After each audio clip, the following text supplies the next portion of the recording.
فہمی نے بڑی مشکل سے اپنے غصے پر قابو کیا۔ سیٹھ خوبصورت کی بانچیں کھل گئیں۔ ہاں بھئی، ہے تو یہ خوشی کی بات۔ اب دیکھو نا، شعر کبھی کبھی ایسے وقت بھی آ جاتا ہے جب اسے نہیں آنا چاہیے۔ میری تو یہ حالت ہے کہ کبھی کبھی تو دن میں 20 دفعہ بھی شاعری کرنی پڑ جاتی ہے۔ آپ چھلکا کھایا کریں، میں نے تجویز دی۔ سیٹھ نے پہلے تو بے دہانی میں سر ہلا دیا، لیکن پھر بات سمجھ کر فوراً ہی میری طرف دیکھ کر گھورا۔ یہ تم سائنسدان لوگ ہی سے جمالیات سے بالکل عاری ہوتے ہو۔ ہاں جی، میں نے کچھ نہ سمجھتے ہوئے بھی سر ہلا دیا۔ تمہیں غالب کیسا لگتا ہے؟ سیٹھ نے اپنی تھوتنی اٹھائی۔ بس جی، ٹھیک ہی ہے، میں نے نظریں چرائیں۔ Are you serious?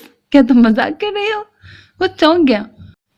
O daddy, آپ نے شاہ رخ سے کھانے کا تو پوچھا ہی نہیں۔ فہمی پھر میری مدد کو آئی۔ یس جی یس، میں نے فہمی کے اشارے کو سمجھتے ہوئے جلدی سے کہا۔ اوکے، گیٹ آؤٹ، آ جاؤ، اکٹھے ہی کھانا کھاتے ہیں۔ سیٹھ نے اشارہ کیا اور میں کسی معمول کی طرح فہمی کے ہاتھ میں ہاتھ دیے دوسرے کمرے کی طرف چل پڑا۔ یہ کمرہ اور بھی خوبصورت تھا۔ میری نظر ڈائننگ ٹیبل پر پڑی اور میری آنکھوں کے آگے اندھیرا آ گیا۔ ٹیبل انواع اقسام کے 10-15 گرما گرم کھانوں سے بھرا ہوا تھا اور پورے کمرے میں کھانوں کی تیز خوشبو پھیلی ہوئی تھی۔ فہمی نے آگے بڑھ کر میرے لیے کرسی کھینچی۔ یہ میری زندگی کا پہلا موقع تھا کہ میں ڈائننگ ٹیبل پر بیٹھ کر کھانا کھانے لگا تھا، ورنہ ہمارے گھر میں اس مقصد کے لیے ہمیشہ ابا کی دھوتی بطور دسترخوان استعمال ہوتی تھی۔ کھانا کھانے کے بعد وہ یہی دھوتی باندھ کر کے لولا فرمایا کرتے تھے۔ جس دن کھانے میں مرچیں زیادہ ہوتی تھی، ابا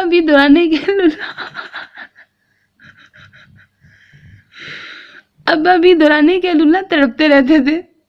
چونکہ دھوتی ایک رسکی لباس ہے، اس لیے ابا نے دھوتی میں باقاعدہ نفا بنوا کر اس میں بوری کے سیبے کا آزار بند ڈلوا رکھا تھا۔ ابا کی یاد نے مجھے پھر تڑپا دیا۔ پتہ نہیں کھانے والوں نے انہیں چھوڑا بھی ہوگا کہ نہیں۔ تم کھانا نہیں کھا رہے؟ کیا کرسی میں کوئی کیل ہے؟ سیٹھ نے اپنا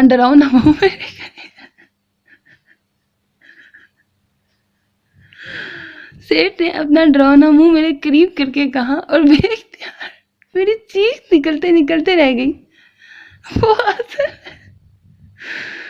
وہ اصل میں ابا۔ میں نے فہمی کی طرف دیکھا۔ سیٹھ چونک اٹھا۔ ابا؟ کون ابا؟ فہمی ہنس پہ روایت میدان میں کودی۔ ابا نہیں، ڈیڈی۔ اچھا، شاہ رخ کہہ رہے ہیں کہ کھانا بہت اچھا ہے۔ مجھے بھی ہوش آ گیا کہ میں یہاں کس حیثیت میں آیا ہوا ہوں۔ کھانا کیسے اچھا ہو گیا؟ تم نے تو ابھی کھایا ہی نہیں۔ سیٹھ نے بات پکڑ لی۔ وہ جی، یہ دیکھ کر ہی بہت اچھا لگ رہا ہے، میں نے گھبرا کر کہا۔ سیٹھ متاثر ہو گیا۔ واہ واہ بھائی، کیا سائنسدان شوہر چنا ہے فہمی تم نے۔ یہ تو ہیرا ہے، ہیرا۔ میں ڈر گیا کہیں وہ ہیرا کہتے کہتے ساتھ منڈی نہ لگا دے۔ میں نے کھانا شروع کیا اور فہمی نے فرما بردار بیوی کی طرح آگے بڑھ کر مجھے پانی، سلاد اور سالن کے پلیٹیں دینا شروع کر دی۔ یہ لیجئے، یہ کھائیے، یہ چکن ٹیسٹ کیجئے نا، ہمارا خانسامہ بہت اچھا پکاتا ہے۔ فہمی دل کے برخلاف زبردستی ہونٹوں پر مسکراہٹ سجائے میرا دم بھر رہی تھی۔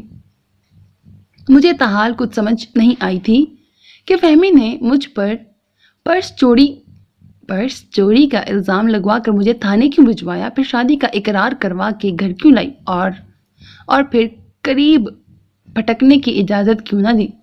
ایک مرد کے لیے اس سے زیادہ منحوس سزا اور کیا ہو سکتی ہے کہ اسے ایک خوبصورت اور امیر ترین لڑکی شادی کے بغیر ہی اپنا خاوند تسلیم کر لے، لیکن اس کے اور اپنے درمیان خاردار تاریں لگا لے۔ اف خدایا، میں کہاں پھنس گیا ہوں؟ میں نے اپنا سر گھومتا ہوا محسوس کیا۔ کیا ہوا شاہ رخ؟ فہمی نے مصنوعی پریشانی سے پوچھا۔ خدا کی قسم، جب وہ مجھے شاہ رخ کہہ کر بلاتی تھی تو مجھے یوں لگتا تھا جیسے کسی تنگڑ کو بش بنا دیا گیا ہو۔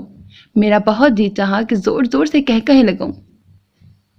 ایسا گنجا شاہ رخ انڈیا میں ہوتا تو دیوداس کا نام ٹنڈ داس ہوتا۔ ٹنڈ کا خیال آتے ہی میں نے سر پہ ہاتھ پھیرا۔